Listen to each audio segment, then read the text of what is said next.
Allah fattabi'u. Dis, ô Mohammed, dis à ton peuple, si vous aimez vraiment Allah, suivez-moi. Yuhibbukumullah. Allah vous aimera alors.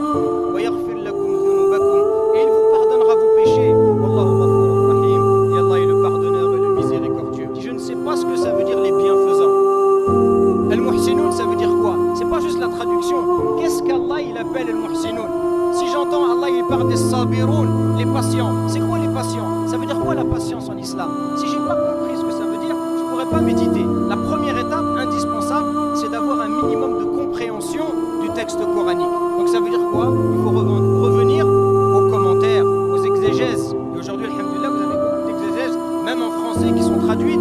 Ça vous permet d'avoir une première approche. Le danger, c'est quoi? C'est d'interpréter le Coran sans connaissance. De dire, ah, Allah, il a dit cela, ça veut dire ça. Non, c'est pas à toi d'interpréter. Tu dois revenir à l'interprétation et c'est ça qui va, la première étape qui va t'aider à méditer.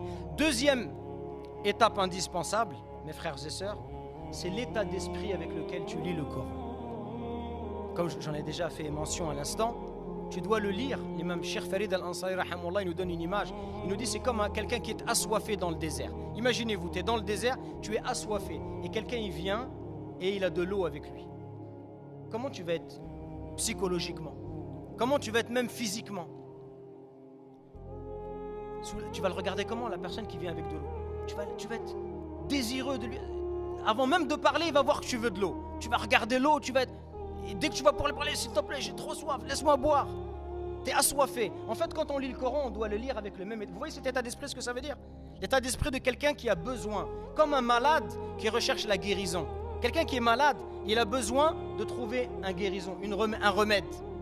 Quand tu lis le Coran, c'est qui le malade? C'est toi, c'est moi, c'est celui qui lit. Quand tu lis le Coran, tu es malade. Et ton remède, il est où? Il est dans la parole d'Allah. Dans le Coran, tu vas trouver des remèdes à toutes les maladies qu'il y a dans ton cœur. Celui qui n'arrive pas à baisser le regard dans la rue quand il voit des filles, ou quand une fille voit un garçon, dans le Coran, il va trouver le remède à ce péché.